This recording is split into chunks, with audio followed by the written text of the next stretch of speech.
Last things first, you already win, you already him, you don't gotta pretend, fuck them, you already king. You stay real, you confident in your skin, it's all now, sit in the power that you already in.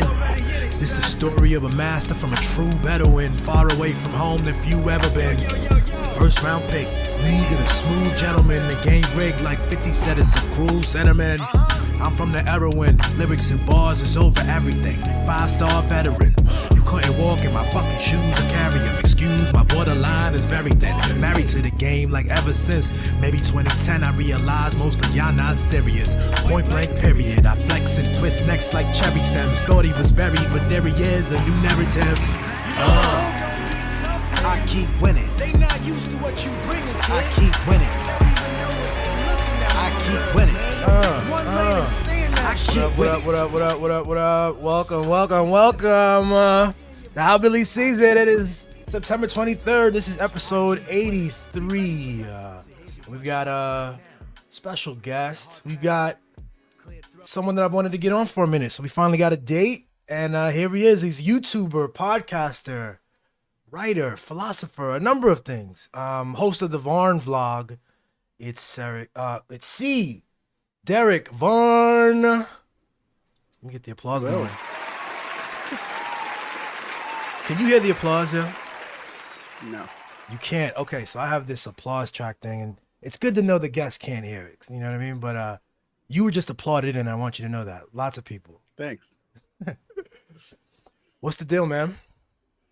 Not much. Hanging out in the Mountain West where I live, and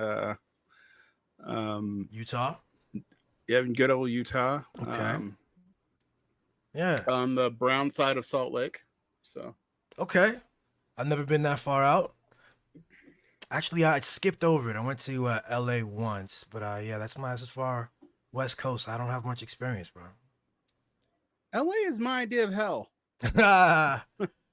So, I've been to LA all of maybe twice. I'm sure there's people who will tell me that I am wrong about my opinion about LA, but yeah.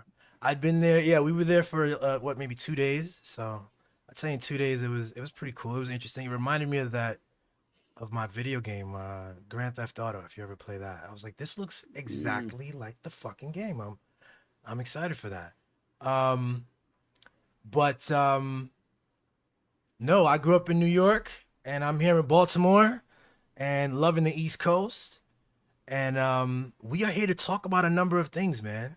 So I figured we could kind of jump in and kind of move around from there. I figured we could talk, first off, everything in the world makes sense to you. We could talk about that. We could talk about how everything is pretty normal right now.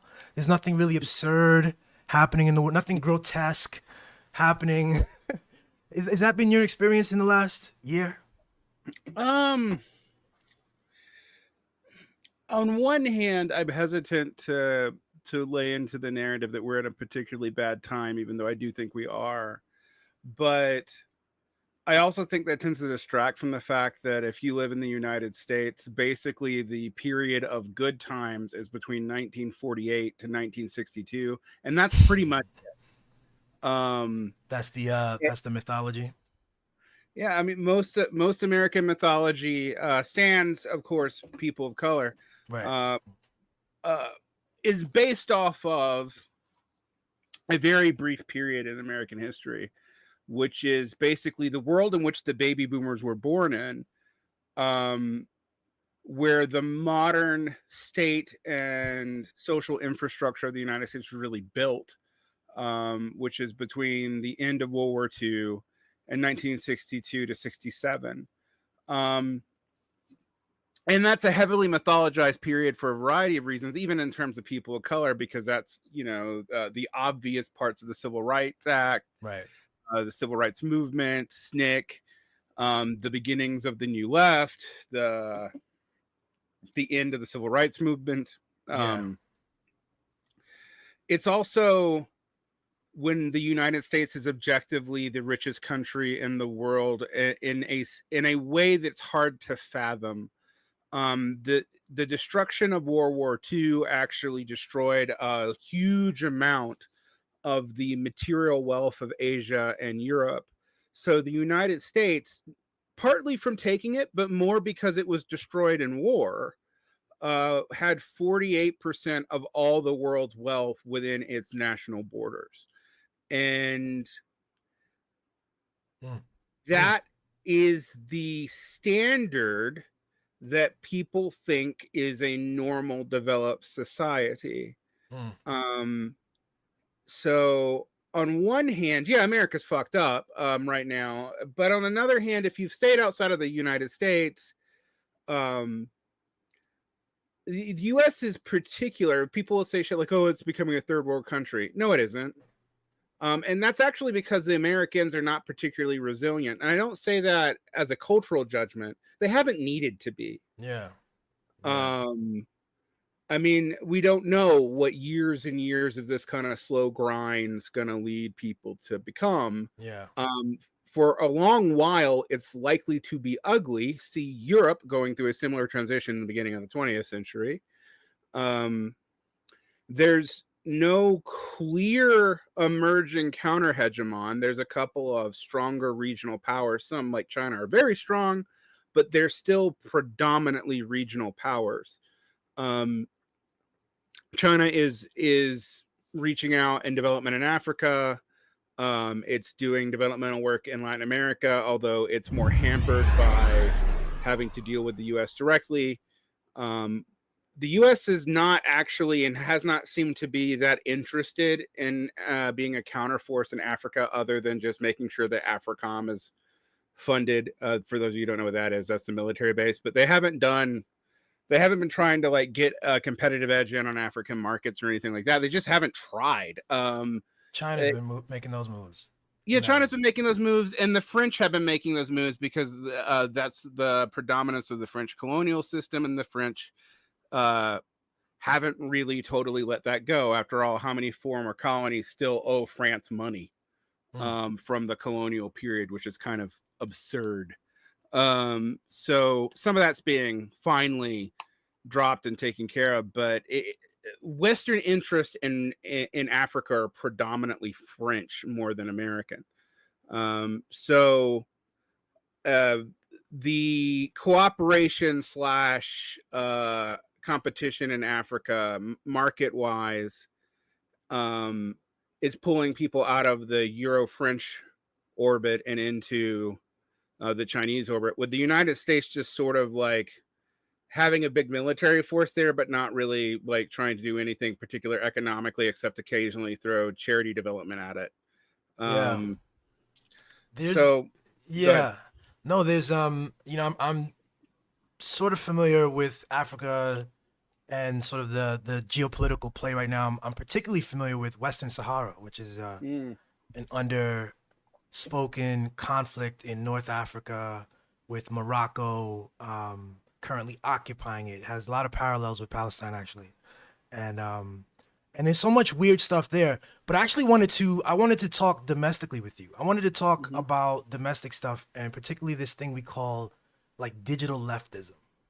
And before we can get into digital leftism, we have to like define terms, obviously. So what are we talking about if we're looking at something and we're going to talk about digital leftism today? What are we talking about? Well, I mean, there's bunches of digital leftism. There's the left podcastosphere, which is awkwardly paralleling the libertarian podcastosphere from about a decade and a change back. Something that I've been telling people, that the predominance of podcasting in your political ideology that's modal is not necessarily an indication that you're about to be dominant. Go look at the prior one that was like that, and that was the libertarians, and what that actually signified. Last burst of activity before they liquidated themselves into various movements, mostly Trumpism, but also the Tea Party priorly, some of them into outright fall, have certain like the vote. Oh, Varn, you're actually going in and out. Oh, I am not hearing you. Okay, great. Okay, then The reception got out. Okay, I think you're back. Keep going, brother. Okay, so I just going through the Libertarian Party parallels. Right now, there's the left podcast sphere, there's left Twitter, Yeah. or X, Right. and there are activist groups that are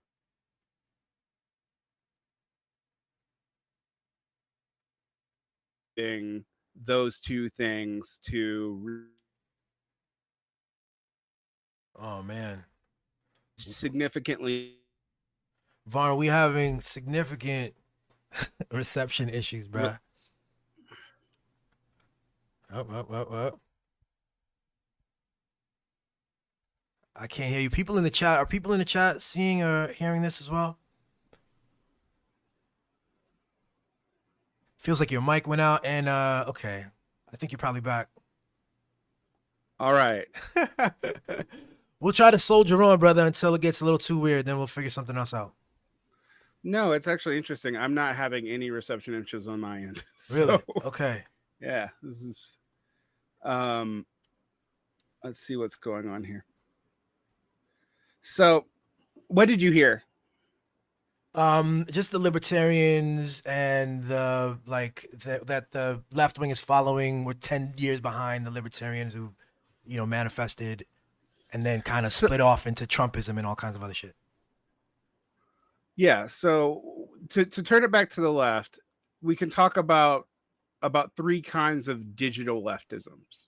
Okay. There's sectarian groups or groups downstream from the Democratic Party that have used social media to push themselves out. There are sectarian groups that have been born from the digital space. I mean, the most recent one and the largest one, maybe, we don't actually have any idea how large it really is the American Communist Party splitting from the CPUSA, which seems to have its membership drive actually primarily through X. Through certain branches of the CPUSA breaking off, maybe. Actually, reports on that are conflicted. But we've seen other movements like that were primarily online. I'm thinking, so you're thinking more radical spaces, obviously, but are you like Move On? This is yeah, not, no, yeah. I can. I mean, like, if we go back far enough, the beginnings of the Twitter left actually predates 2007 and goes back to the beginnings of the mass internet. MoveOn.com was probably the biggest phenomenon there. Alternet was pretty large for a while, and while people forget this, it gave us things like the Gray Zone. Mm-hmm. Alternet was just basically a Democratic Party soft propaganda outlet in a lot of ways. Mm-hmm. Left spaces and radical left spaces online started developing a little bit as early as LiveJournal and the blog space, but really took off on Facebook in various Facebook groups around 2009 to 2012. And that still did not lead to a media apparatus. When I first got into doing left media with Douglas Lane in 2011, 2012, there was Pacifica Radio podcasts. So Right. just podcasts from Pacifica Radio, like Dunk Henwood's show, a show called Against the Grain, which I don't even know if it's still going on, and Democracy Now. Democracy Now. Yeah. Well syndicated on the internet. And there were a lot of sectarian groups who were using the internet for outreach and setting up their own sorts of chat groups within Facebook, the Facebook world. We commonly like refer to this as left book, and that's early development, which I was kind of involved in because I was abroad and trying to stay connected to the US left. That really started around the middle of the first Obama term. but the podcast media and the stuff around that did not develop quickly. So I mentioned the Pacifica Radio podcast that were available for the far left-ish milieu. Right. But really beyond that, there was one obscure communist show called Seeing Red Radio, which I think died somewhere in the early teens, and Diet Soap by Douglas Lane, and a few philosophy shows that were beginning to pick up left-wing critical theory and discuss it on air. You remember Z Media from back I then? do. Yeah. Z Media was definitely out of the alter globalization sphere. There was also like the info shop / anarchist FAC for the far left and groups around that, which were big in the second half of the Bush administration up through the early Obama administration. So the focus on Facebook was just making it more dynamic. Yeah. But yeah, I mean, I actually still read Z Media, even though there's basically one guy posting there. But is it Michael Albert? Is it that, you know? It's Michael Albert, and there's one economist. Oh, what's his name? He's been on This Is Revolution a lot. Okay. Not Michael Hudson, another guy. Anyway, I should know him because I've actually streamed an interview I did with him for This Is Revolution on my own channel. I forgot him, but those are the two people who basically push for ZNet now. Sometimes you'll see something from Chomsky because Chomsky will talk to anybody. I got to interview Chomsky. This is actually true. I don't know how he does it. The man has the time to read insanely, and he will let anyone or be interviewed by. Yeah, I have rarely known him. I haven't had him on my show because I haven't asked, because I kind of feel like it's kind of mean to ask a 90-year-old man on my show. But it's kind of amazing. Like, podcasts that are very small will get him on because he if he has time, he'll apparently, and he's in good enough health, he'll apparently talk to nearly anybody. I love that he just defines himself as a public, you know what I mean, like as public service, and then lives it in a way. Yeah. So the digital left is an interesting thing because the time period we're talking about are mostly media events that happened after the alter globalization movement up until the push for a more concrete economic answer to the 2007 financial crisis. So it's a weird period, and it's a period where the quote radical left is a hodgepodge of different ideologies. Like there's Greens, there's the farthest end of progressive Democrats. There are Marxists, but very few Marxists early on, actually. There are people who came out of the Battle for Seattle who basically continued their theoretical work online. Right. There were things around, like, say, LibCom, which is Libertarian Communism for short, which was a left communist and anarchist media collective that's been around since I think 2004, 2005. It's still around today, hosts a lot of key texts. Often certain texts from Europe will be translated and posted there by amateurs. So there was a pretty broad spectrum. I would say in the aughts, what you had was a mixture of the liberalish to slightly left-wing opponents to Bush, like MoveOn.org.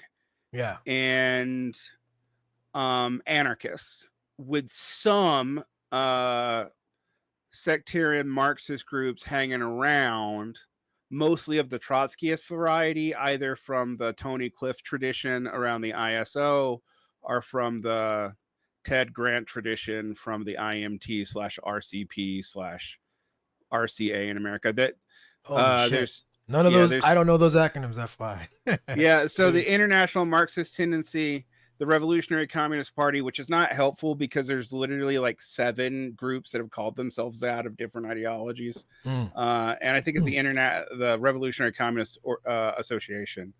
This is great. This This is great, Good. actually, because you're talking about these different factions and these different groups, and they all have different labels and whatever. And as we talk about digital leftism, I see it as, the internet was an emergence of a transformative technology that, and you just see people flooding into it, bringing whatever they're bringing into it. So if you were a capitalist thinking or, business person, you jumped into it with that consciousness and brought that energy towards it. The internet brought about like micro funding, right? Which has this leftist energy behind it, and we find out more as we go deeper into it. We see all of these limitations.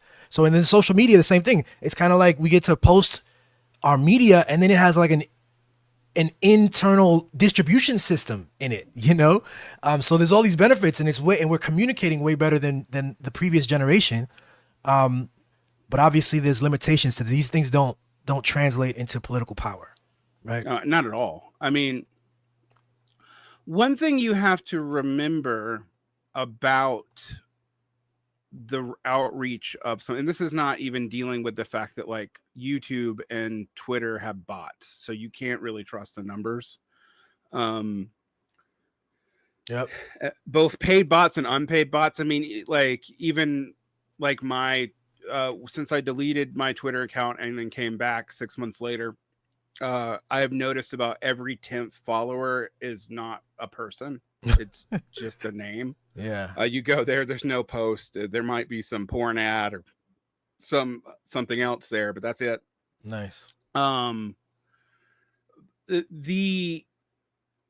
is a clear so there's kind of three phases, I think, in the development of the online left. There's this period that I'm talking about where the internet's this new and exciting thing. Yeah. We've come out of the 90s and we're kind of flirting with radical ideas and people who felt very isolated. And I mean, we have to remind ourselves, like, I lived in a state, Georgia, it's a big state, but there was no far left organizations in my state at all, other than a few representatives of an outpost of International Answer and the Anti-War Coalition. Pretty much most of the aughts. Like, I went looking for it. Like, the CPUSA didn't even have a branch in Atlanta. I could join, but there wasn't a local. The SPUSA, the Socialist Party of the United States, they didn't have a branch there. And they had several by the aught teens, but when I was becoming aware of this stuff, they didn't have anything. The IWW, I think, technically existed in Georgia, but was like 20 people, and it was hard to join and pay local dues. The ISO, which is an organization that which is a big organization until about the aught teens and is now gone. Between its own sex scandals and the advent of the DSA, it kind of went away. I was familiar with the ISO actually here, and would meet and attend consistently and engage in the work here in DC. And yeah, this is right before those scandals you hinted at, and things got weird. Yeah, the scandals happened between 2012 and 2014, but they weren't really resolved until 2016, 2017 with the dissolution of the organization. So the ISO was probably the largest group at the time. The PSL, the Party for Socialism and Liberation, was also fairly large. They were born in 2004 or 2003 as a split from another former Trotskyist turned Marxist-Leninist group, the Workers' World Party. I'm not going to go into the specific lineage of Trotskyism. Your audience is probably not interested in that, but they were around. Most of these groups were clustered around colleges, almost solely. They did not have a lot of intersection with unions yet. And I only encountered them on some college campuses, not my own, actually. So it was a pretty dry time. Yeah. So I was not a left winger in the time period that we're talking about when MoveOn.org and all that was around, but I did keep up with it because I've always hated the Bush administration, even when I wasn't a leftist. Like it's like since I've been 20 years old, I've hated the GOP. My way of hating them has changed, Right. but around 2005, I got interested in this stuff. What would you call yourself prior to calling yourself a leftist? Paleo-conservative, actually, an anti-war conservative, believe it or not. Interesting. So okay, yeah. And well, some of those principles still stand, right? The anti-war sentiment. What caused the shift? What do you think stayed? So what caused the shift for me was actually the online right and getting more and more into those circles. So it started off with antiwar.com, which at the time was led by Justin Raimondo, which occasionally would publish leftist stuff, but was really a libertarian / paleo-conservative joint project. It had affiliation with the LouRockwell.com and the Von Mises Society. And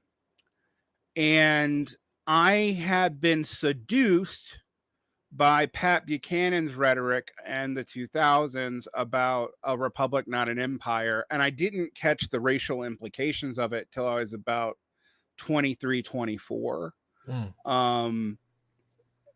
When I did, I started moving away and felt very lost into the wilderness. And I could feel something changing in the economy, that the investment and credit cycles that I was seeing around 2004, 2005 didn't make sense. I'll tell you, what tipped me off. I had a friend who sold a house to my brother. My brother, the house was like $50K, so you can tell how long ago that fucking was. But my brother was unemployed with a family of 4 and was able to get a home loan.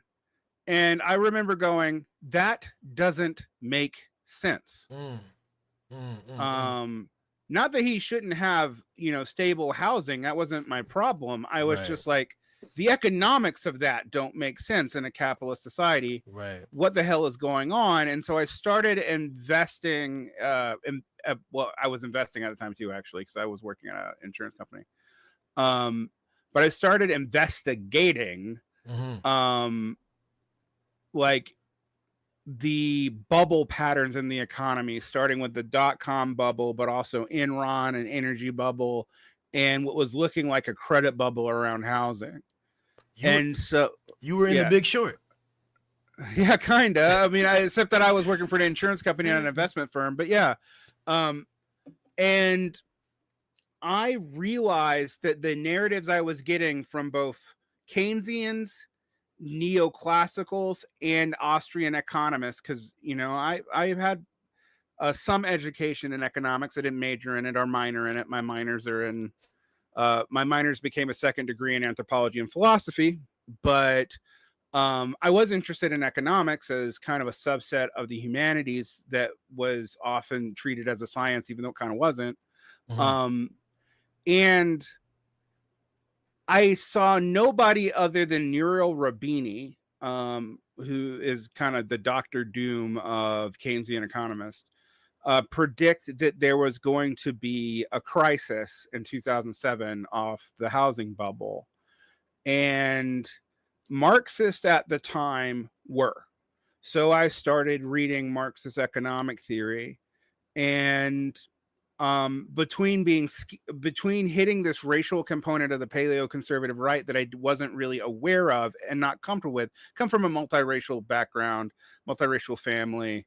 I'm pretty much white, but my family isn't. Particularly my extended family. So can I ask what direction those ethnicities go? Yeah, sure. Korean and indigenous and a little bit of black. So I'm from the deep South. We're probably all part black. I mean, Yeah. my own ethnic heritage is Scottish, Jewish Bulgarian, and Jewish North African. So, like, but so I'm also like, I like to joke. I'm white, but I'm off white. I'm kind of eggshell colored. Like, Right. And you get the what's the guy you look like? Sean King. Sean King. Yeah. And Uh, ironically, my white stepdad looks like the science fiction author Samuel Delaney, who is a black man. So it's you know, Gotcha. you know, Yeah. people in the South are white, but nonetheless, So you had I this, grew yeah, yeah, you had this like and I grew up in awakening. a very black part of the South too. I grew up in Macon, which is a mostly Macon, black Georgia. city. Yeah, in Georgia. Okay. So it's a predominant, it's a majority black city. And then I was born in Augusta, which is also a majority black city. So the racial implications of paleoconservatism really shocked me. And then I transferred from working in a in a private sector insurance job to first working for universities and then working for the public school, which made certain economic and racial realities really hard to deny to yourself. Right. And I grew up working class and poor, and I was part of zine culture in the 90s, which is actually kind of a predecessor to the digital left in a lot of ways. Right. Um, and I consider myself a left winger as a high school kid. I found the paleo-conservative right after going to the Battle for Seattle for zine, to do a zine thing actually, and covered this event as a zine kid when I was remember 18 that. years old. Crazy. And it was such a clusterfuck, and the leftists there declared victory off of nothing that I kind of became disgusted with them. And that got exacerbated by their inability to deal with the Democrats in the run up to the Iraq War, and Clinton's bombing of the Sudanese medical factory and of Iraq. So Let me back you up just a bit. If we could make explicit the racial implications of paleoconservatism. To me, I'm thinking just the erasure of race as a valuable consideration in sociology. But what is, you know? So that's outer paleoconservatism. Inner paleoconservatism is full of race realists who believe that, who are Charles Murrayites, who believe that black people either have a cultural problem that is their own fault, not the fault of years of oppression, or that they are just genetically inferior. There was also a lot of Jewish conspiracies, and as I already mentioned, I come from a partially Jewish background. Joe Sobran, a paleoconservative writer who used to write for the National Review, but was fired for his for being too open about some of his views, would do stuff like blame the Yusufchina or the purges on Jews.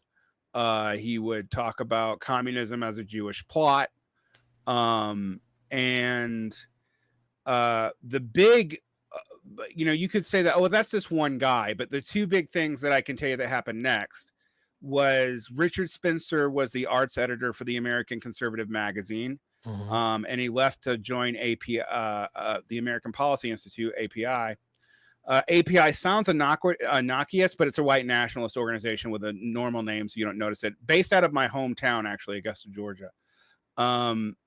And I had exchanged emails in various times in my life up to, I think, 2009 with Richard Spencer about his interest in Adorno, believe it or not. In Adorno? Adorno, the Marxist philosopher. And so him coming out more or less as an explicit white nationalist around 2008, 2009, before he was a national figure at all, and founding a website called The Alt-Right and a journal called Radix, that took a while to happen, but I could sniff it on him early that there was it was a racial nationalist project there. The other thing was Pat Buchanan's book, arguing that the United States should have stayed out of World War II because we don't really care about what happens to Jews and other minorities. There's parts of that book that actually are smart. I don't want to say that like everything in there is stupid, because there is a sort of use of the Shoah, the Holocaust, to clean up a lot of what the Allies did. That's true. But basically downplaying the Shoah to the point that I was like, okay, what else are you downplaying? Right. Like, so Pat Buchanan, huh? Yeah. So I moved away from that. I also discovered that Ron Paul, who was a figure that I was skeptical of even then, but was a big figure in that movement and became a bigger figure after I left it. I mean, you might remember the stuff about the Ron Paul Revolution and all that stuff, the Revolution and whatever that he would put out. That's right. He was on that love thing, right? I remember that branding. Yeah. That, there was all kinds of neo-Confederates and shit in that orbit. And as a Southerner, I have no truck with that. So I just was pretty shocked that these people who had decent opinions about the Bush wars. I mean, I want to make that clear. Like there were reasons why liberals were reading the American Conservative magazine and antiwar.com, because they were doing good reporting on what the Bush administration was up to. And they weren't just like alternate. You knew you weren't just getting a Democratic Party approved version of the story. And so it was kind of attractive in that sense. And they seemed more competent than the leftists that I met between like 1998, say, and 2002. But the realization of where they were headed, and I think, we see this in the Trump administration, like the early Trump administration, not the later one, was full of a lot of those people from that movement. Like that's, where they kind of came from. Buchananites.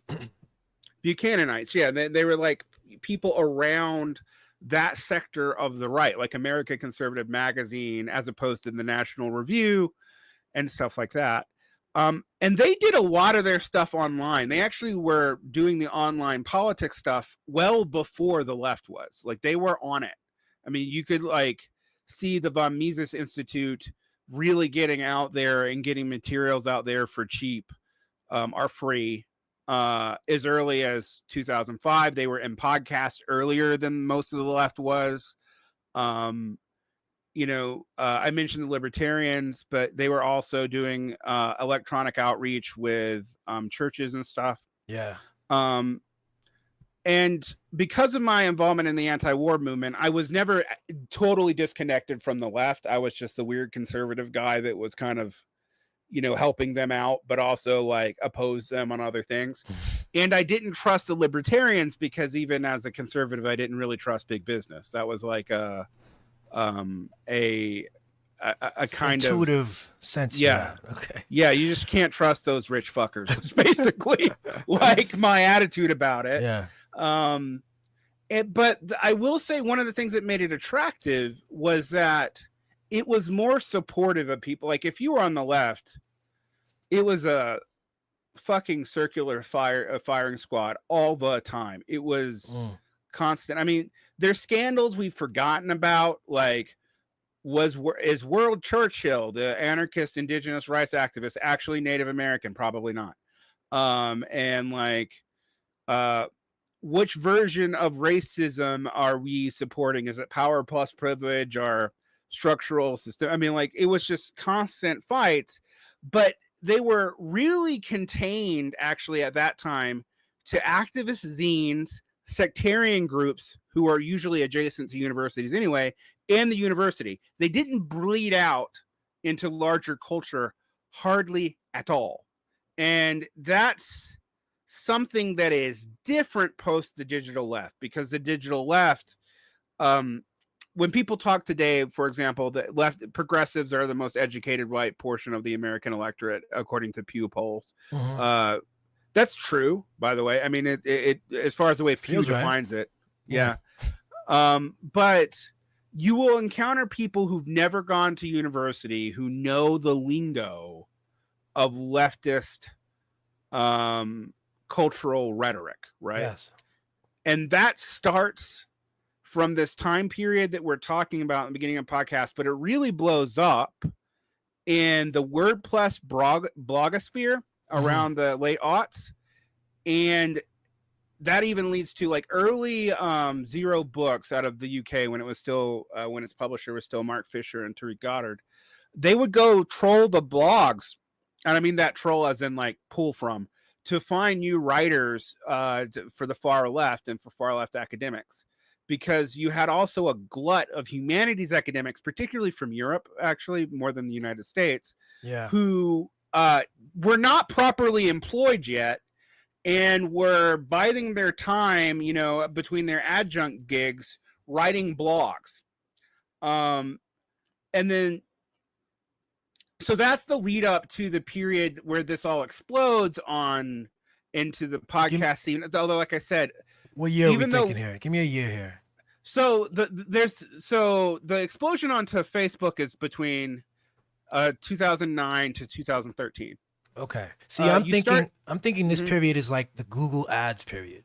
This is when Google starts to commercialize, you know, advertising and allow the average schlub to like, you know, pay $5 and reach a few extra thousand people. You know what I mean? And so the technology, the camera, the internet, and even the distribution channels of like advertising become accessible to the common person. And that blows it up. Yeah, it blows it up.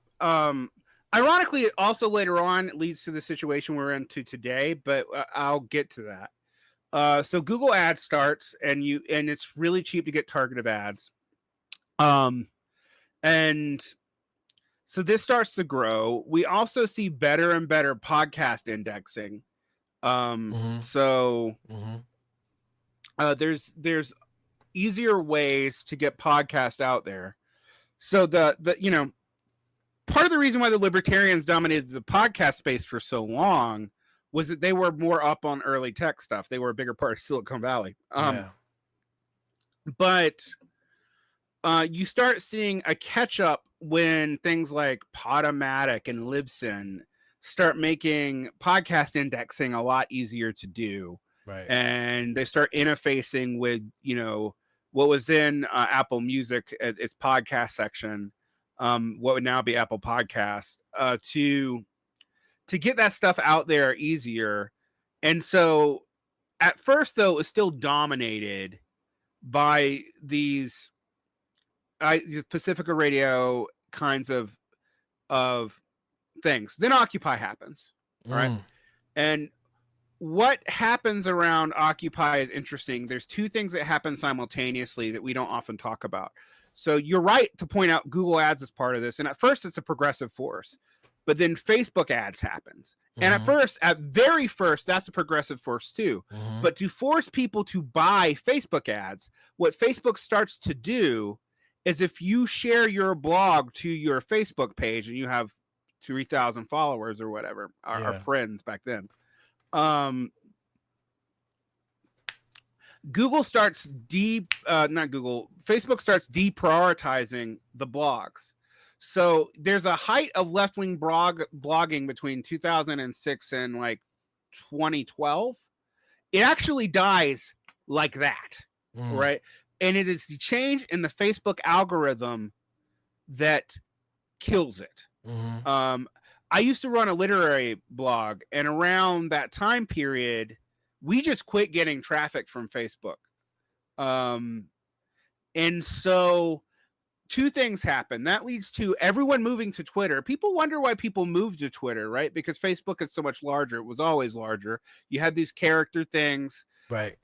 These character limitations, but academics and publications moved to Twitter because Twitter did not down throttle Mm. sharing your own content. It didn't up throttle it either, unless but it didn't down throttle it. It does now a little bit, not as much as Facebook does.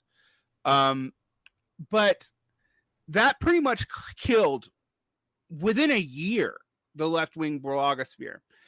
And where a lot of people went was two places. One, Jacobin magazine started to come up, and it makes most of its articles and its online stuff free. Two, people were trying to get around the blog problem by buying Facebook ads, but then that got expensive. And it also, another thing that started changing is around 2014, and I know this because I was editor for the North Star magazine, the people who published the infamous Mark Fisher Vampire Castle piece that you can't find on that website anymore because it no longer exists. But okay, I'm unfamiliar. yeah, most people are. If you find the original today, it is a republication, I believe, without permission by Open Democracy, without the corresponding 5 response articles that went with it. But anyway, the point here is, I'm afraid to even ask what that is. I gotta just Google that myself later. But right. So what you see happen is, like, there's also a plethora of online magazines that were developing out of blogging technology, and they all get curtailed. They try to buy their way out of it with donations. Yeah. But then what we see, starting with Jacobin and then later on with American Affairs and the Baffler actually predates American Affairs, is a lot of those writers start moving to writing for them. The Baffler moves more left-wing than it had historically been, and Jacobin creates a new space for left-wing authors. They don't pay at first, but there's legitimacy to it. You're in a nice print magazine. Yeah. Bhaskar Sankara is also running around the country the Jacobin reading groups in response to Occupy, and it thus has a real-world physical infrastructure going with it. So writers that can and want to and are sympathetic to that politics jump on that train. And podcasting starts to become, in general, in the culture, more popular and becomes less and less dominated by NPR and Pacifica podcasts, which is what dominated it for forever. That's right. It was an explosion. Yeah. So you have this explosion towards the end of the Obama second term of podcasts. So when I entered the left podcast space in 2011, like I said, there wasn't many of us at all. By 2016, I was counting hundreds of left podcasts, like just tons. Yeah.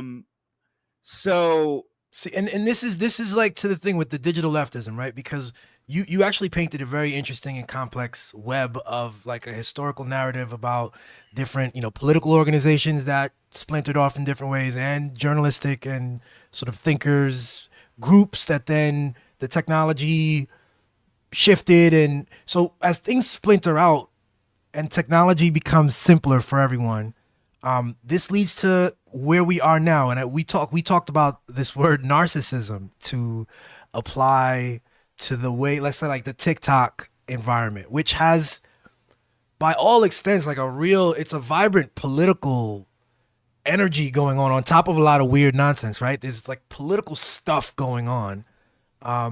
Why do you think it's narcissistic? Or do you think it's narcissistic?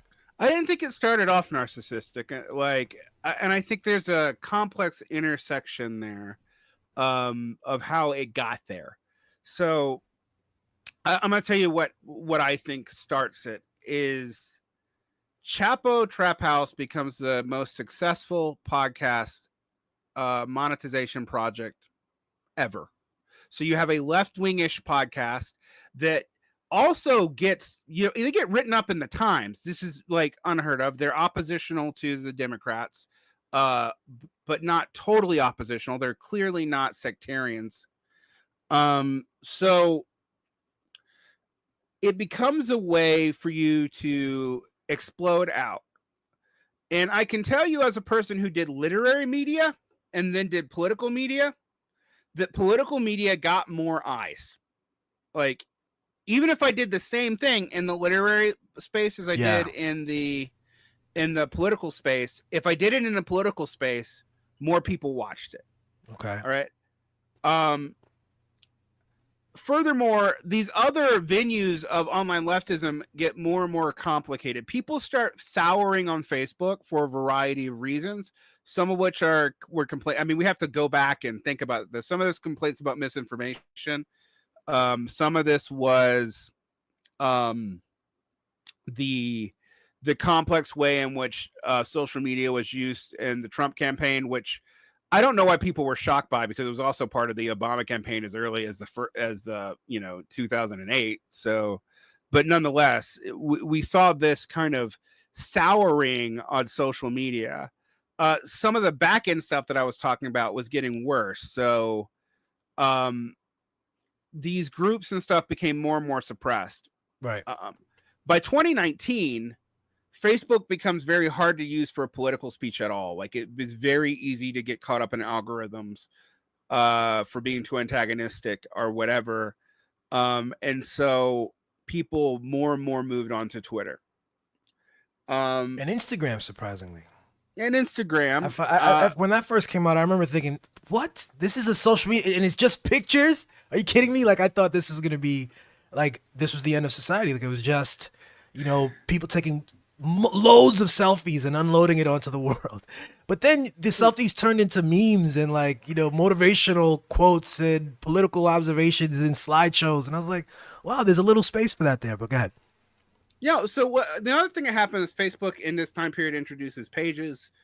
I think that starts around 2014.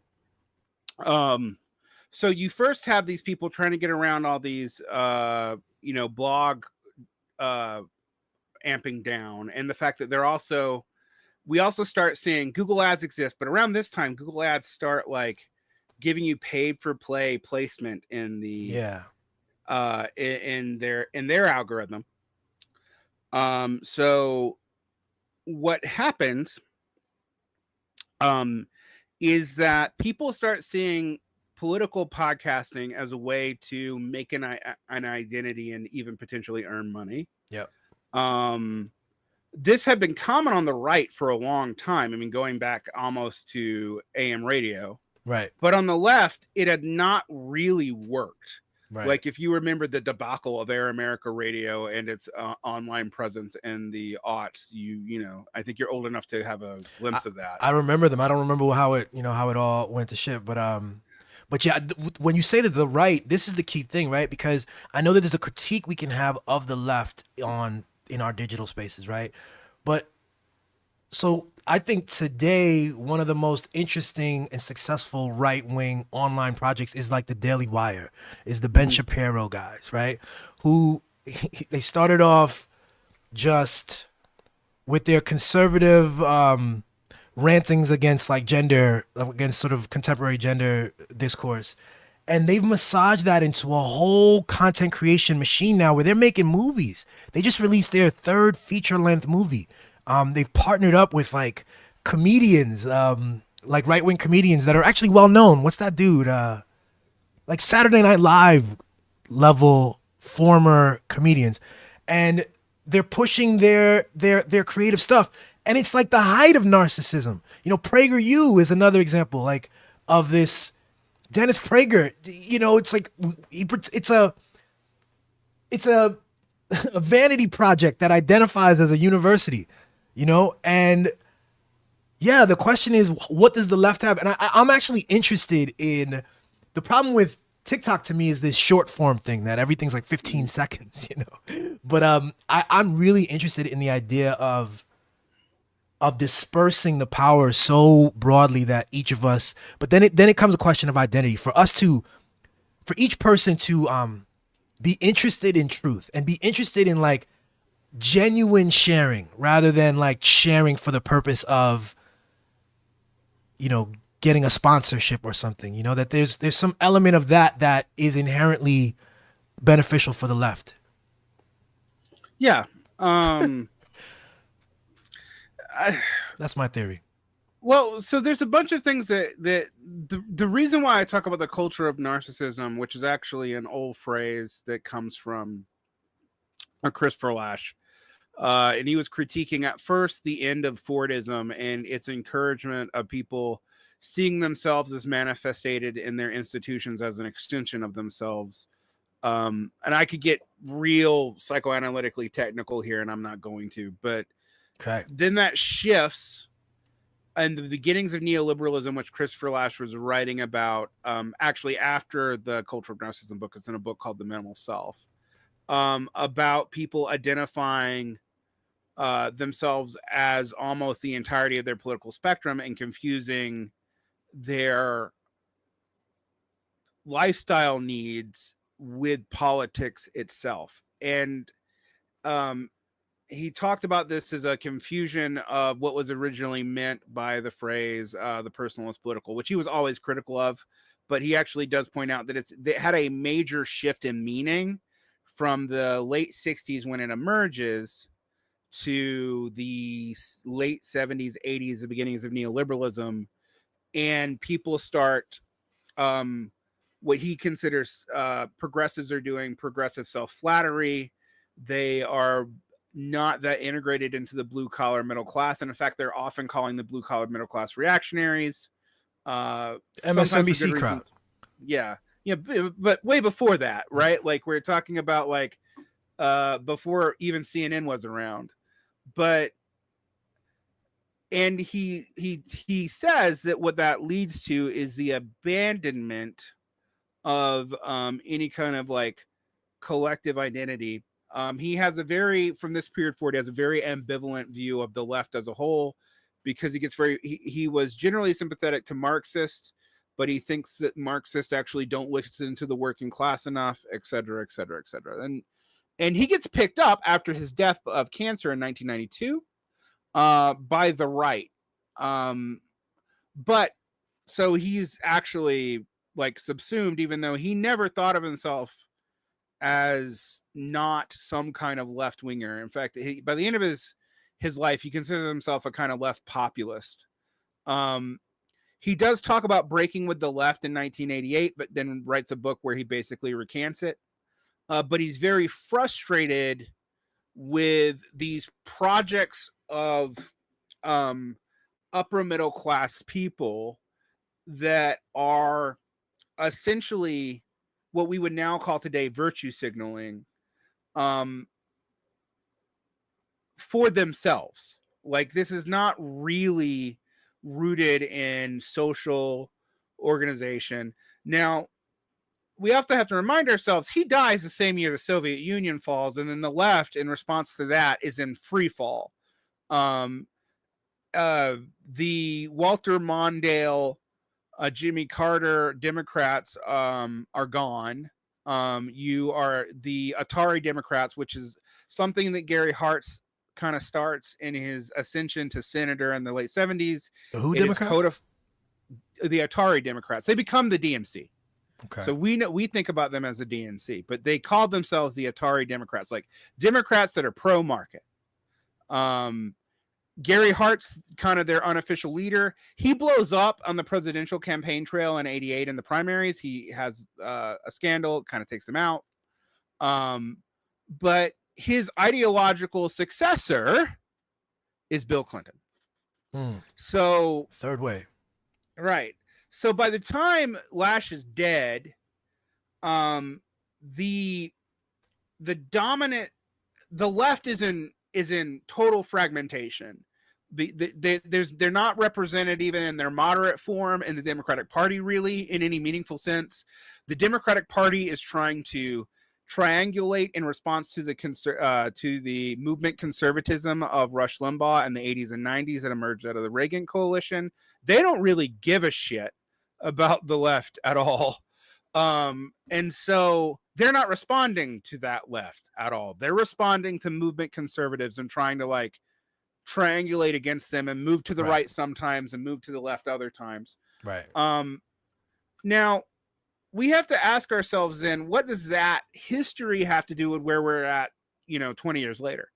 And what that did is it finished wiping out most of the sectarian left over from the new left and the 60s and the prior left. Like the CPUSA still existed, but no one gave a shit. Literally nobody. Like, you know, they probably had 3,000 members during this time period, and they were probably mostly in New York and California.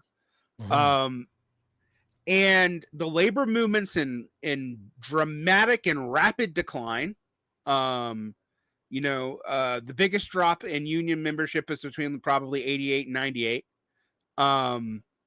It is really solidified after 9/11. Interestingly, I don't think people know that, but the unions really start to really lose like whatever little bit of influence they have left around the beginning of the Bush administration, and it really gets consolidated in that that kind of jingoistic fervor after 9/11 that we kind of all forgotten about collectively. Yeah. But in For that good time reason. period, yeah, we have a bunch of good reasons we don't want to talk about Yeah, that. it's a mess. But in that time period, no one was noticing that the unions were basically just out and out dying. And then when the auto unions get, you know, their shit handed to them in the scandals after the auto union bailout, and like the leadership of the UAW goes to prison, and stuff like that. Yeah. This is the remember that. internet left is coming out of a void. Like, so there's just not an institutional left to speak of any significant power. Yeah. And so these media apparatuses are at a disadvantage going in. Then they get hit first with massive success. Chapo Trap House is massive success, but they also get hit with a bunch of new limitations. Google starts prioritizing people who pay for higher placement. Right. So it got harder and harder to find the middle tier leftist stuff. Yep. Facebook starts pulling down all sorts of political stuff around 2016, using Facebook as an outreach mechanism, because of the scandal around Cambridge Analytics, and also the Myanmar and Sri Lankan ethnic cleansings that were organized through secret groups on Facebook. Facebook starts to protect itself from litigation and bad press by just cracking down on all political speech, and occasionally just like removing, you know, large political groups pages or something. So Twitter is where a lot of this stuff moves.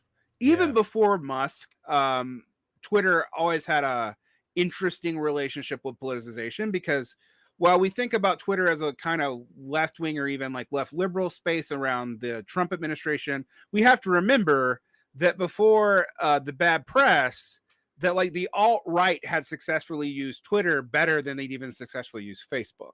Right. And I'm so glad that Twitter is now run by, you know, a free speech absolutist. That's we're grateful for that. Yeah. Free speech absolutist asterisks only sometimes. Exactly. But absurd, but, ridiculous. But so you have that. The way both Facebook and Twitter and Instagram, and to a lesser degree, because I'm not quite sure how its algorithm works, I'm much less clear on how TikTok's algorithm works. You start seeing negative engagement content really take off. So what really starts to happen, and this had been happening slowly for a while, but this idea of using Facebook and blogs and even things like LiveJournal, if you go back in internet history that far, to build up positive connection units that are mostly based on shared interests, that are not curated for you by the algorithm. I mean, that's another thing that changes. Exactly. This it's hard to do. Really starts to shift dramatically around 2016, 2017, 2018. And we don't really notice it at first because everybody's kind of all in Trump opposition mode. And some of it leads to more censorship of the internet, which the left is kind of quiet on. Because, you know, we are just like, well, we don't really want to share platforms with people who are like openly spewing like hate crimes, you know, like it's just it's the predicament, right. It's the predicament. You know, I want to actually, so we've just hit like the hour and 5 minute mark. I want to actually ask you one more question before we head out, and I want to ask about identity. And I want to ask about faith. I get the sense that you're not a religious person. Would you consider yourself? I am actually, but not probably a religion that. I am a Buddhist, so Awesome. and not a convert Buddhist either, which I think confuses people. I was actually mostly raised Buddhist, so I'm not a hippie from Silicon Valley. Is what I want to tell people. Not Steve Jobs doing yoga and stuff. Well then good, because Buddhism has some amazing principles that I'm quite fond of, especially, you know, in this realm, which is where I'm trying to end us on this question of identity. Which is it's a hard thing to grasp. It's a hard thing to even give language to, but it is powerful. It is present. And even, you know, as we talk about this media stuff, our identities are driving our engagements, you know, the places that we think this is relevant to us. It's quite often, it's a story we tell about what is us.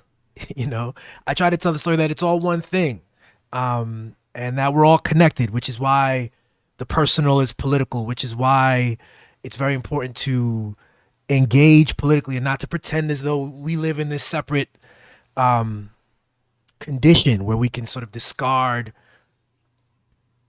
you know, your neighbor's issues. What is your idea about identity? I feel like we're in a weird period where so many things are being fractured. So many notions of identity are meeting their sort of end, where people are forced to have to reconsider sort of how they define themselves. And so for that, I think it's a powerful opportunity. I don't even know if I have a question there. I just want to lead us into a convo about identity.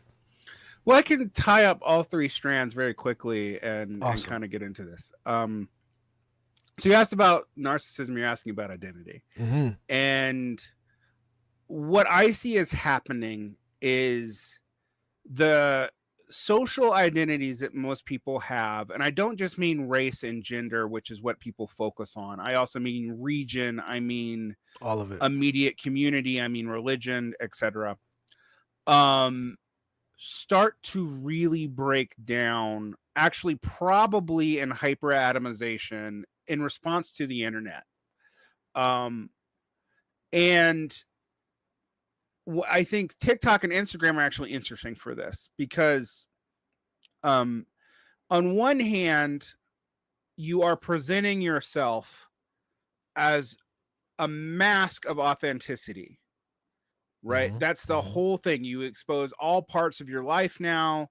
There's no sense of private character versus public character, etc. This is all just streamed out. But the irony about that is it has to be marketable to branding niches, which the algorithm recognizes. Correct. Yeah. Which means that people try on identities like they try on fandoms to see which is going to connect. And I'm not saying that's fake. This is what I think people misunderstand me when I say this, that I am accusing these people of being fake. No, I think they really are identifying with the self, but they are curating that for a very shallow interaction with the public. But it's a public that is diffuse and they do not know. They do not have mutual relations of obligation and right. Right. It is a very thin sociality. And the only metric of connection are the likes, right? Right. We don't get a full picture of what anyone is really experiencing beyond the likes, and so this warps the content creator in a way. Right. And I think we have to admit now that that's not just a professional content creator, which there's plenty on TikTok and Instagram, because if you're big enough, they'll pay you. But also that it affects the curation of teenagers, and it got exacerbated during COVID, but it predates it. It affects the curation of teenagers. Yeah, so teenagers curate themselves and pick up identities, and they have a harder time. So one of the things that I find interesting today, for example, a lot of people who still call themselves Marxist will pick up, say, very conservative identity beliefs, but will not stop calling themselves Marxist. And part of the reason why is they built a brand for themselves as their primary identity. So it is easier to change the content of what you're saying and pretend that there's been no change of what that means than it is to superficially change your brand. Also, when people are getting into this initially, and this leads people to think that, like, oh, these movements are massive when they're kind of not, is because people can superficially adopt these identities. There's no social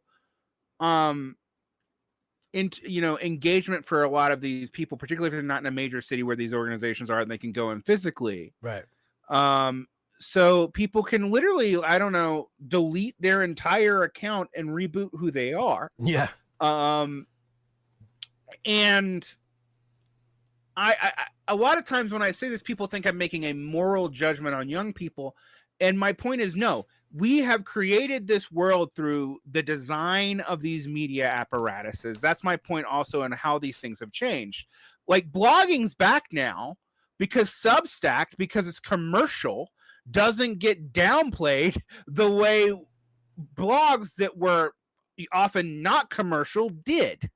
All right. Furthermore, the other thing that we have to realize about podcasts have been around since 2005. I've been listening to since 2007. I've been involved in left podcasting since 2011. I didn't make a dime on left podcasting until 2017, when I was paid to do it by Zero Books. And then when I went independent in 2021, I could make a lot more money than I ever did priorly with a fairly small podcast and YouTube channel. Not enough to quit my day job. And that's another thing that's really led people into a series of misunderstandings about this market. Like, the top 10% podcaster only makes like $1,500 a month after taxes. $2,000 to $25,000. I mean, not $2,000 to $2,500 a month. If you're in the 1%, you're making millions. But like the top 10%, which is still not a huge portion of podcasters, that's what they're doing. Yeah. Like, they're skimming by. If they're living off of it as their primary means of income, they are kind of poor. But people didn't know that. What they knew is Patreon, which has been a technology that's existed since 2009, 2010, really exploded when these big podcasts started using it to make a ton of money. Now, to get to your philosophical end of this question, there's an interaction here between what I like to call liberal atomization, which is the assumption going all the way back to Hobbes, and we're not going to go all the way back to 15th century to 16th century political philosophy, but thank you. It runs through liberalism that humans are atomized individuals acting in their self-interest as atomic individuals. And for Hobbes, he literally thought that like we were basically atoms in the universe that made up a material God. Not going to get to how weird that is. When people talk about Hobbes, they don't talk about that. They talk about his ideas about the sovereign, but this is what he believes the material universe is. That assumption of what we could call atomized individualism runs throughout liberalism. but it really doesn't break other social institutions down until we start having media apparatuses replace physical community. And there's two ways that happens. One, work hours go back up after this period of regularity in the 1950s and 60s. This particularly skyrockets in the 70s. Inflation was hidden in the 70s. I mean, people knew it, but one of the reasons why there wasn't mass poverty in the 70s is so many people started taking double jobs and women entered the workforce, and that was sold to people as a feminist victory. Right. But what that actually did, and actually Christopher Lasch asked about this, was lower wages in relation to inflation, so that two people were earning the money that one person earned just a decade prior. Mm-hmm. Mm-hmm. So we live in that world where this has removed the ability for us to have time for sociality. On the left, that manifested in first focusing on college students because they had the leisure time, not because they weren't busy with school, they are, but because they didn't have that many social responsibilities yet. For us post 2015-16, what you see is very low barrier identity markers come to represent full-scale political, ethical, and religious identities. So now, like changing your profile picture kind of thing? Right? Yeah, exactly. Like when I shifted my political beliefs, it did happen kind of fast when I was 17 or 18, but even as young as 23, 24, when I was horrified about where I saw paleoconservatism gone, and I definitely knew I didn't want to be a neoconservative or have anything to do with the warmongering GOP of the time.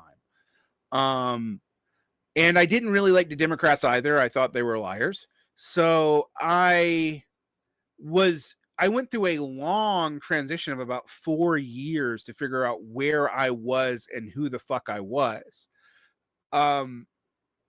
I think for some people that still happens, but for the vast majority, because it doesn't involve giving up these social ties and reorienting your social ties, and you're not changing your daily routine, you're just changing your posting habits and your profile pictures. Right.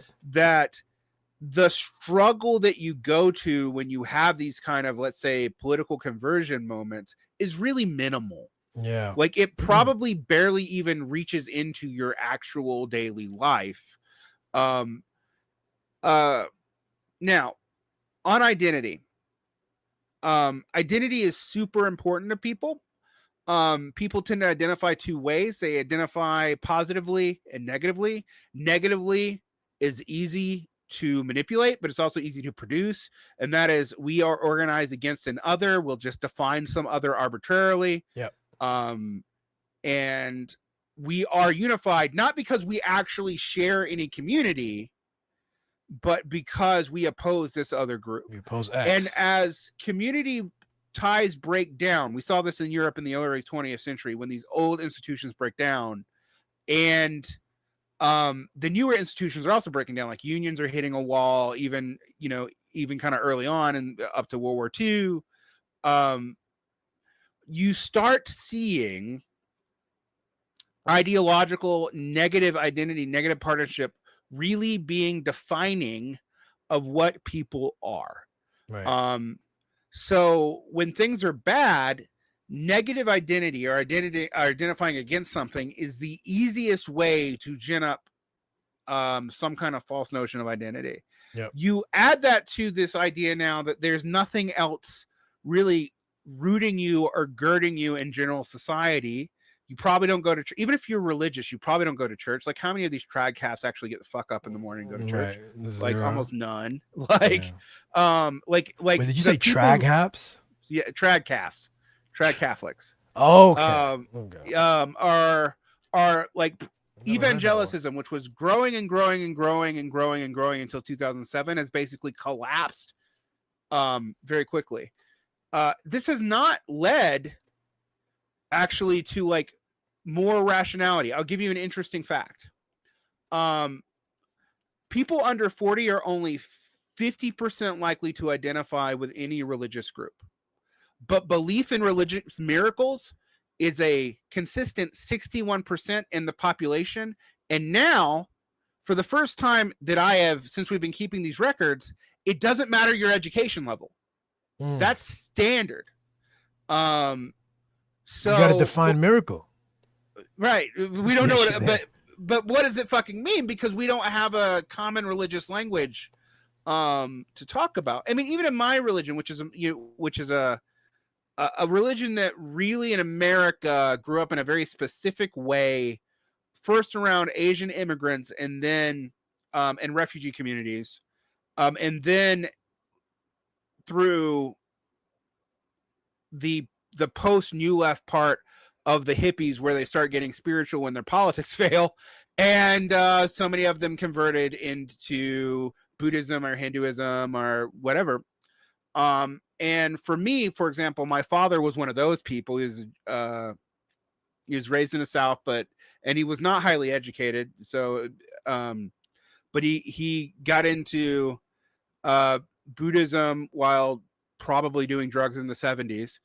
And however, that led to me actually going to groups and communities that were largely originally like Thai and Sinhalese and Cambodian refugees in the United States. So like his Buddhism was very much of the bookstore variety and the podcast variety. But because of his interest in the only large temples around us were not that, but immigrant temples, that I actually was exposed to Cambodian Thai and Sinhalese Theravada, and then through my Korean family, also Korean versions of Mahayana Buddhism. But the Buddhist community in America really doesn't have a unified framework for what it is, or even what defines the religion, other than meditation, which is not actually what defines it for lay people traditionally in Asia. And I don't say this also just to say that like immigrant Buddhism is better. Actually, there's things that they also don't do that is historically part of Buddhism. I'm not, but that identity fragmented here. And that fragmentation has left to, for example, vague Buddhist beliefs are ubiquitous in American society. Karma, meditation, mindfulness is every fucking where. That's a Buddhist religious concept more than as a psychological one. You don't see. Wait, no, you're not making judgments about either of these. You're just making no. I'm just telling you their origins. Okay, gotcha. Yeah. I think there's some scientific validity to mindfulness. Practices. However, they are religious. And they come out of a specific religion. It's like yoga. Yoga was initially religious. Like it comes out of specific religious practices about posture that was as much about spiritual attainment as it was about physical perfection, although they were both part of it. Hatha yoga was invented for foreigners to make as both a exercise, but as also kind of like a gateway drug into certain kinds of Hinduism. And Buddhism really did. Immigrants tried to outreach to the right community, particularly Japanese immigrants, and really importantly, after the Japanese internment, this was like a cultural outreach mission to like repair the damage. Then the Tibetans did it for their own political reasons, but also because they were in exile. And then large groups of more traditional Buddhists from like China and Southeast Asia came over because of the Vietnam War, the Cambodian Vietnam War, and the Sinhalese Tamil Civil War in Sri Lanka, et cetera, et cetera, et cetera. So you had both very large immigrant communities bringing it over and white converts that kind of came from that first Japanese mission in the 40s and 50s that really kicks off in the 60s. And it gets tied into New Age in the 80s and 90s. But my point is the institutions around Buddhism, they're largely dying. They were mostly baby boomer funded. As the baby boomers start to die, they don't have a funding base. They don't have a lot of live community access. And even the more traditional immigrant ones, as those children become more integrated into the United States, they still might culturally identify as Buddhist, but they're not going to like the Chinese Buddhist Center all that much. Mhm. And so that too has fragmented. Yeah. And I think you see parallels with the left. Now, from a Buddhist perspective, we actually think all identity is somewhat provisional. Like we have this concept of anatma, which is there's no ultimate self. Like there is no true you anyway. Everything is dependently co-arising. It's all socially contextual. We are not philosophically surprised by this. Mhm. But as a Marxist, and this is where I become more of a materialist than a spiritual person, I do have to explain this in the social and material relations of society. And so that is how I explain it, is these incentives incentivize individuals in a way that removes them from social interaction. And I think we see the cost of this in young people, and I'm almost going to sound conservative here, but like I can tell you as a teacher, the suicidal ideation, hospitalizations, and suicide attempts being completed and not have gone up tons in the time period that I've been teaching. How long is that? It was like, so I've been teaching for 17 years, although 9 of them were not in the United States, and they haven't all been in high school. I've been a college professor at various times, but I'll give you an example. My first 3 years, I had one serious attempt for a student, and they survived. In the last 5 years I've been teaching, now Utah has a higher teen suicide rate than a lot of other states, but I have had usually 5 to 7 attempts a year, and like in your not obviously not in your classes at the time. I mean to say like no, these are but your like students. students in my care. This That's is right. not just students at my school. Gotcha. Wow. And we are now averaging 1 to 2, for lack of a better term, completions a year. So people successfully like kill themselves. And we're seeing it. It's always been bad amongst boys. It's gone up a little bit amongst boys. But what is frightening, and this is why people might say I'm conservative, but there is good evidence that post-COVID, we've seen this go up amongst young girls. They're less likely to succeed in the attempt. They are more likely to survive the attempt, but suicidal attempts amongst girls, I think, have girls between the ages of like 14 and 18 have increased like 3 or 4 fold.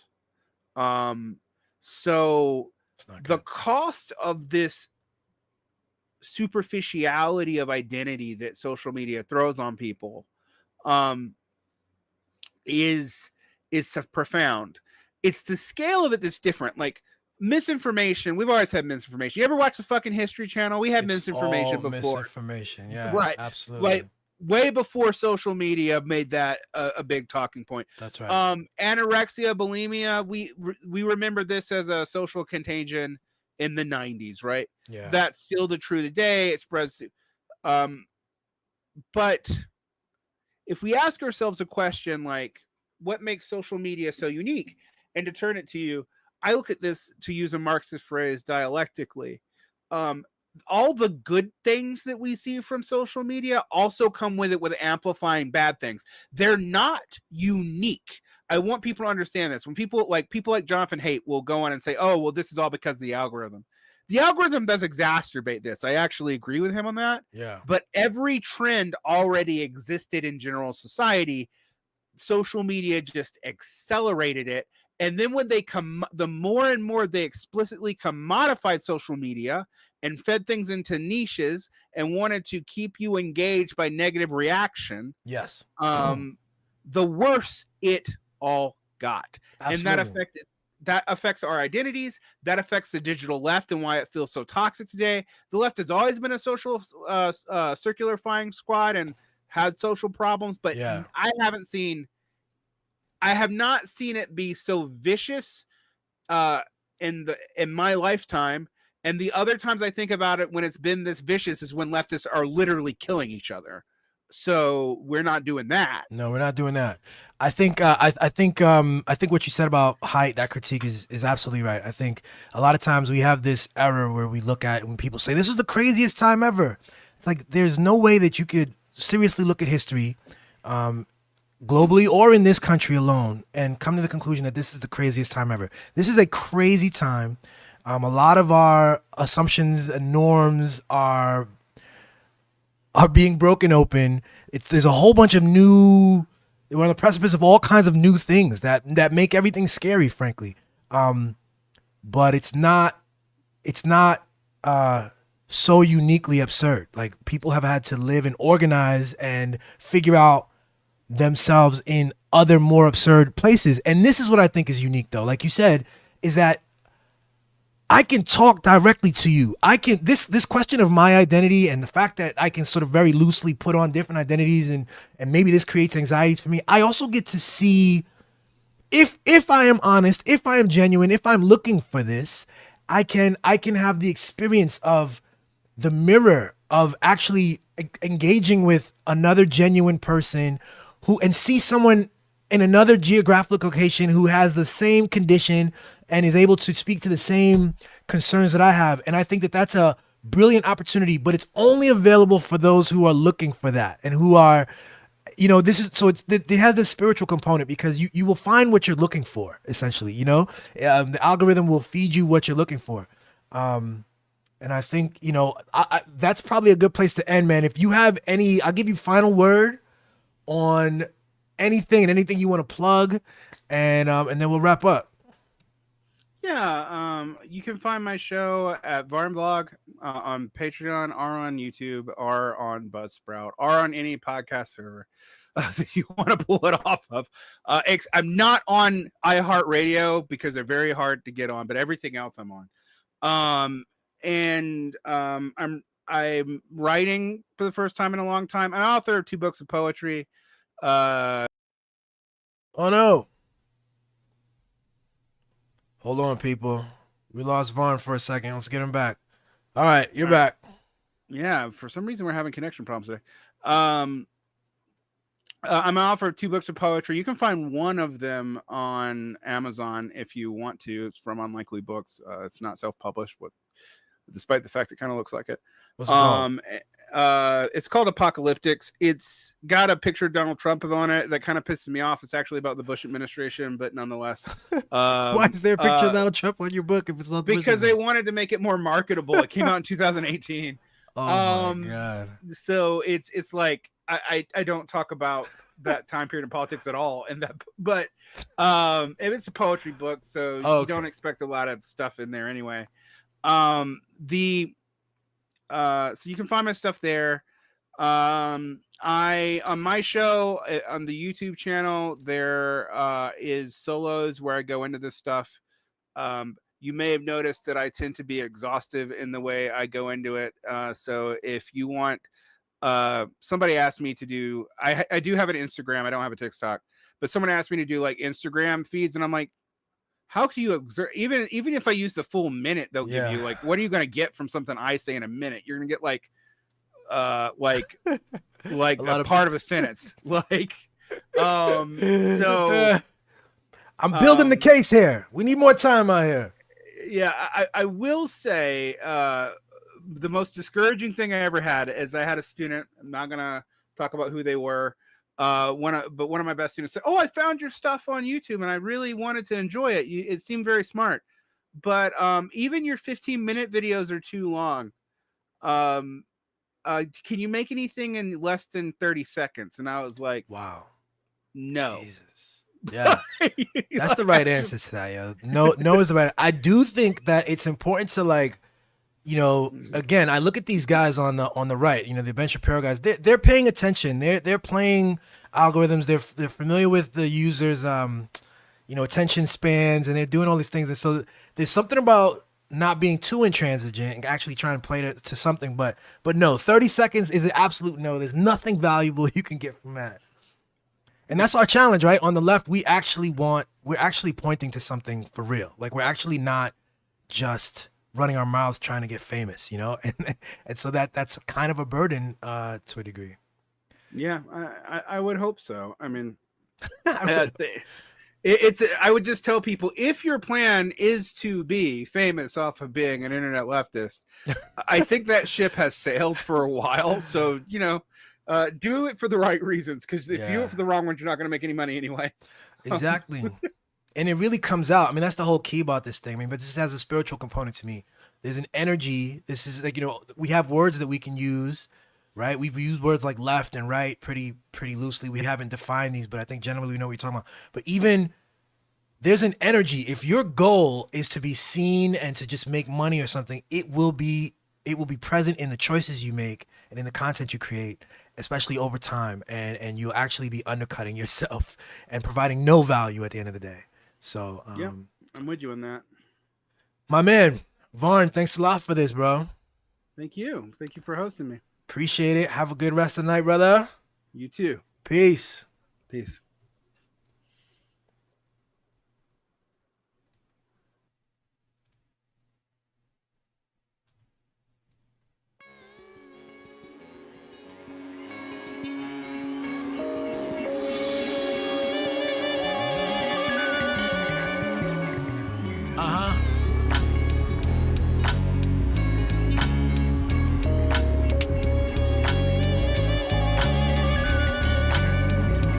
Last things first, you already win. You already him. You don't gotta pretend. Fuck them. You already king. You stay real. You confident in your skin. It's all now. Sit in the power that you already in. This the story of a master from a true Bedouin, far away from home than few ever been. First round pick, league of the smooth gentleman. The game rigged like 50 said it's a cruel sentiment. I'm from the era when lyrics and bars is over everything. 5-star veteran. You couldn't walk in my fucking shoes or carry them. Excuse my borderline is very thin. Been married to the game like ever since maybe 2010. I realized most of y'all not serious. Point blank period. I flex and twist necks like cherry stems. Thought he was buried, but there he is, a new narrative.